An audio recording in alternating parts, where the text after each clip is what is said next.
sebelum ending itu adalah kejadian-kejadian yang menarik untuk dibaca.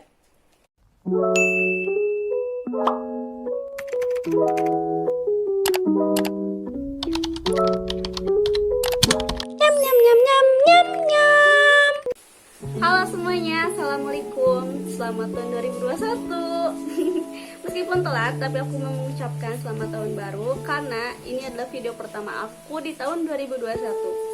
Ya, karena sebelumnya aku pernah bilang aku sedang menyusun tugas akhir, jadi aku nggak bisa sering-sering upload video review. Tapi asal kalian tahu, aku sangat rindu untuk review video. Jadi kali ini meskipun di luar hujan, jadi maafkan kalau suaranya sedikit berisik, aku tetap mau review video tentang novel romance. Kalau kalian nonton videoku sebelumnya, kalian pasti tahu kalau sekarang aku mau review novel romance. Jadi hari ini aku membawa novel ini. Ya, ini novel karya Josephine Monica yang berjudul People Like Us. Novel ini terbit pada bulan Juni tahun 2014 yang diterbitkan langsung oleh penerbit Haru dan memiliki jumlah halaman sebanyak 324 halaman. Benar gak ya? Ya, 324 halaman. Novel ini tentu saja bergenre romance dengan kisah yang menyedihkan. Awalnya aku tahu novel ini waktu aku main ke toko penerbit Haru di Shopee dan ya ketemulah novel ini. Biasa aja sih kalau menurutku tampilannya, karena ini juga novelnya udah lama, jadi ya nggak ada yang menarik dari segi cover menurutku. Mungkin 3 dari 5 kalau aku bisa kasih nilai. Tapi yang membuatku tertarik adalah ini, adalah blurb dari novel ini. Kata-kata itu nyentuh banget, tapi nggak lebay, meskipun bisa dibilang novel ini termasuk melodrama. Enggak juga kayaknya. Tapi intinya novel ini tentang kesedihan gitu loh. Karena di sini si tokoh utama yang bernama Emi ini memiliki penyakit yang mematikan. Jadi sebelum masuk ke review, aku mau membacakan sedikit blurb dari novel ini ke kalian. Akan kuceritakan sebuah kisah untukmu tentang Emi, gadis yang tak punya banyak pilihan dalam hidupnya, serta Ben, pemuda yang selalu dihantui masa lalu. Sepanjang cerita ini, kau akan dibawa mengunjungi potongan-potongan kehidupan mereka, tentang impian mereka, tentang cinta pertama, tentang persahabatan, tentang keluarga, juga tentang kehilangan. Mereka akan melalui petualangan-petualangan kecil sebelum salah satu dari mereka harus mengucapkan selamat tinggal. Mungkin kau sudah tahu bagaimana cerita ini akan tamat. Aku tidak peduli, aku hanya berharap kau membacanya sampai halaman terakhir. Kalau begitu, kita mulai dari mana? Nah, itu adalah blurb dari novel People Like Us karya Josephine Monica ini. Jadi, langsung kita masuk ke reviewnya. Sebelum masuk ke video review, aku akan membacakan sedikit sinopsis tentang novel ini. Jadi novel itu menceritakan tentang gadis 15 tahun bernama Amy, atau nama lengkapnya adalah Amelia Collins, yang di sekolahnya merupakan gadis biasa-biasa saja. Namun, Amy ini terkenal akan 2 hal, yaitu karena Amy ini senang menulis di blog kisah-kisah roman yang tidak memiliki ending, atau entah itu belum. Pokoknya dalam ceritanya dia tidak mencantumkan ending di setiap ceritanya. Dan yang kedua, dia menyukai Benjamin Miller atau yang sering disebut dengan Ben. Berawal dari pengakuan Amy pada temannya yang mengakibatkan berita itu menyebar ke seluruh sekolah, di sini Ben menyadari keberadaan Amy. Amy menyukai Ben pada saat usia 12 tahun di kelas musik pada saat middle school. Mereka berada di kelas yang sama, namun pada saat itu Ben tidak menyadari keberadaan Amy. Diceritakan, Ben ini adalah seseorang yang menghindari dunia karena satu dan lain hal, aku nggak bisa bilang karena bisa jadi spoiler, yang berbanding terbalik dengan Amy. Amy ini adalah gadis yang ceria dan memiliki teman. Tidak bisa dibilang banyak, tapi dia memiliki sahabat yang selalu mendampinginya. Namun di salah satu kejadian, di situ Ben menyadari bahwa Amy ini adalah seorang penulis. Dan itu membuat Ben tertarik karena dulunya sebelum Ben berkecimpung di dunia olahraga, Ben juga bercita-cita ingin menjadi penulis. Nah, dari sinilah Ben dan Amy menjadi dekat, yang asalnya tidak saling mengenal menjadi saling mengenal. Oke, masuk ke review. Yang pertama aku review adalah fisiknya, yaitu penampilan dari buku ini atau bisa disebut cover dari buku ini. Menurutku covernya tidak terlalu menarik, maksudku biasa-biasa saja, nggak bikin wah saat melihatnya. Tapi aku akui meskipun covernya biasa-biasa saja, tapi blurb dari belakang ini sangat-sangat menarik. Apalagi pas aku baca kutipan-kutipannya itu sangat-sangat menarik. Jadi kekuatannya ada di kata-kata dari novel ini. Setelah dari fisik, aku akan mulai mereview tentang isinya. Novel ini bisa dibilang novel yang seharusnya sedih. Kenapa aku harus bilang seharusnya?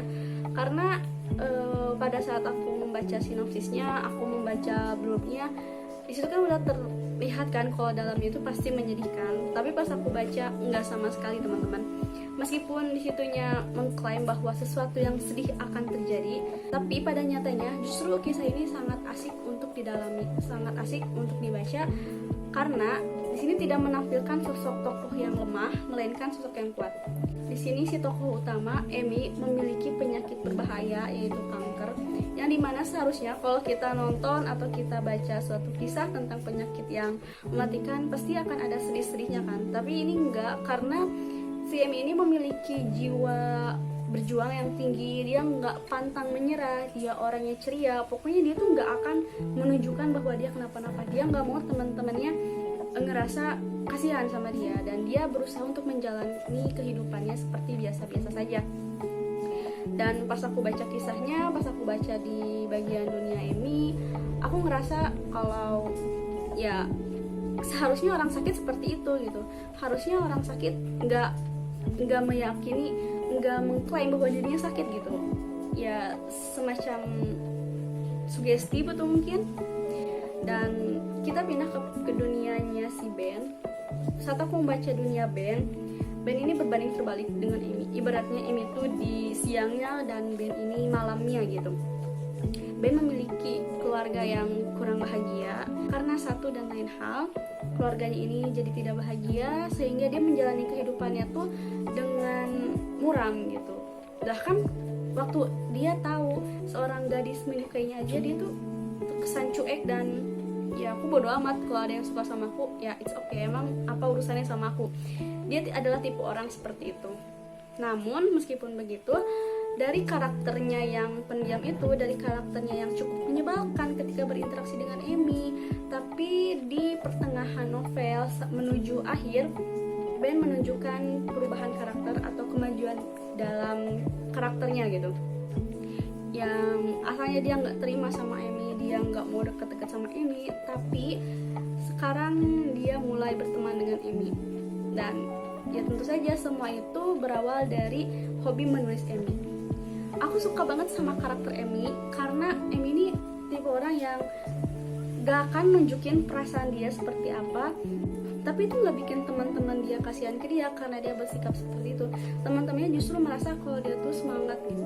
Jadi aku salut banget sama tipe-tipe orang seperti Emi. Dan meskipun Ben juga menyebalkan, tapi aku juga sedikit suka sama Ben karena meskipun Ben ini pendiam, Ben ini diam-diam perhatian kepada Emi. Ya tentu saja dia akan diam-diam perhatian, soalnya kalau dia terang-terangan pasti kan si Emi ini akan GR.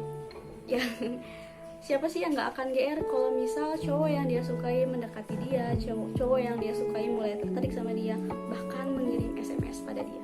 Siapa sih yang nggak akan GR? Dan karena novel ini ditulis dengan dua sudut pandang, yaitu Emi dan Ben, aku merasa memahami karakter dua-duanya. Aku merasa memahami kehidupan mereka. Si penulis ini sangat pintar dalam mengolah kata-kata, dan dari gaya bahasanya juga aku suka. Oh iya, ngomong-ngomong, gaya bahasa dari novel ini tuh gaya bahasa buku terjemahan gitu loh. Jadi kayaknya nggak cocok buat kalian yang suka baca novel dengan gaya bahasa santai. Pokoknya kalian akan merasa kalian sedang membaca buku terjemahan, karena pada awalnya aku juga mengira bahwa ini ada buku terjemahan. Tapi ini karya penulis lokal teman-teman. Ini karya Yosephine Monica yang pada tahun 2014 novelnya diterbitkan oleh penerbit Haru. Dan karena aku bacanya terpotong-potong waktu itu, karena jujur pada awal baca dari bab 1 menuju bab 2 atau bab 3 sedikit membosankan, karena di sini hanya menceritakan Emi dan gak menceritakan Ben atau menceritakan tokoh yang lain, full menceritakan tentang kehidupan Emi. Jadi aku merasa sedikit bosan dan perlu beberapa kali berhenti untuk baca novel ini. Tapi aku merasa menyesal waktu itu karena aku nggak baca sekaligus. Karena pada saat aku memutuskan untuk melanjutkan membaca, aku tiba-tiba terpana di bagian pertengahan, di bagian tengah menuju akhir. Itu merupakan bagian favoritku karena di situ selain Ben yang udah mulai deket dengan Emi, juga di situ Emi mulai menunjukkan perasaan yang sesungguhnya. Karena sebelumnya Emi ini sulit sekali untuk menyatakan apa yang dia rasakan sebenarnya. Dia bisa saja terlihat ceria, dia bisa saja terlihat bahwa tidak ada apa-apa, dan ternyata itu semua bohong. Aku percaya dia nggak apa-apa waktu itu. Aku percaya dia bahagia. Aku percaya bahwa it's okay gitu. Kalau aku sakit itu nggak apa-apa. Tapi ternyata pas di pertengahan dia mulai mengungkapkannya, dia mulai merasakan perubahan-perubahan dalam dirinya, dan itu sangat menyakitkan sih buat aku. Apalagi si tokoh utama ini kan perempuan ya. Aku merasakan gimana sih sedihnya kalau tiba-tiba kehilangan rambut, tiba-tiba tubuhnya jadi kurus kering, pucet, nggak secantik dulu gitu. Aku tahu apa yang Emi rasakan, dan pasti itu nggak mudah. Dan di saat Emi seperti itu, Ben datang, dan Ben datang dengan sikapnya yang sudah berubah 180 derajat. Jadi aku mulai tertarik dan aku memutuskan untuk membaca. Dan ya, seperti yang sudah ditebak dan bahkan sudah dituliskan di awalnya, di opening, bahwa seseorang akan mati. Dan mungkin kalian juga akan tahu siapa itu yang akan mati. Dan di situ aku mulai menyesal, sangat-sangat menyesal, karena sepertinya aku nggak harus baca buku ini deh. Kenapa? Karena buku itu nusuk gitu. Jadi dari awal dia tenang, dari awal dia nggak menceritakan apa-apa, dia nggak bikin efek apa-apa, tapi pas di akhir itu bikin efek yang besar menurutku ya. Karena buat orang yang gampang terbawa suasana, gampang sedih, novel dia tuh bisa ngena banget. Karena di ending ini ya itu, pokoknya kalian harus baca ya, meskipun kalian udah tahu endingnya kayak gimana, tapi sebelum ending itu adalah kejadian-kejadian yang menarik untuk dibaca. Jadi menurutku novel ini bikin aku sedih banget, malah bahkan aku sampai nangis. Entah itu kalian mau bilang aku lebay juga nggak apa-apa, tapi ya emang itu yang aku rasakan saat membaca novel ini. Jadi novel itu diam-diam menjebak gitu loh, diam-diam menghanyutkan mungkin ya. Dan ya secara keseluruhan aku suka, meskipun nggak suka banget gitu, karena di awal-awal aku mulai merasa bosan. Tapi novel ini bagus dengan gaya bahasa baku, gaya bahasa buku terjemahan yang sangat-sangat aku sukai, dengan si tokoh yang memiliki sifat bagus, memiliki kisah hidup yang menarik untuk dibaca, memiliki teman-teman yang selalu mendukung, dan kehidupan yang sebenarnya indah kalau dijalani dengan keadaan tubuh yang sehat. Jadi aku bisa memberi nilai buku ini 3 dari 5 bintang. Nah mungkin segitu dulu review dari aku tentang buku ini. Jadi kesimpulannya, kalau kalian suka baca novel yang ringan, yang tidak bikin kalian terkuras gitu kan otaknya, kalian bisa baca novel ini, People Like Us, karya Yosephine Monica. Kalian bisa beli langsung di tokonya Penerbit Haru di Shopee. Itu udah jelas, udah lengkap banget di situ deskripsinya. Kalau kalian mau kepo-kepoin juga, kalian bisa berkunjung ke blog aku, nanti linknya aku simpan di bawah. Dan aku punya informasi menarik buat kalian. Jadi aku ada satu komunitas pencinta buku gitu di Instagram, namanya Literasik. Kalian kalau mau baca-baca review novel atau ingin membeli novel tapi gak tahu gimana pendapat orang atau gimana novel itu sebenarnya, kalian bisa baca review novelnya di feeds Instagramnya Literasik. Nanti linknya juga aku simpan di bawah. Dan akhir kata, terima kasih karena sudah memutuskan untuk tetap nonton video ini sampai akhir. Oke, nanti kita ketemu lagi di video selanjutnya. Dadah, assalamualaikum.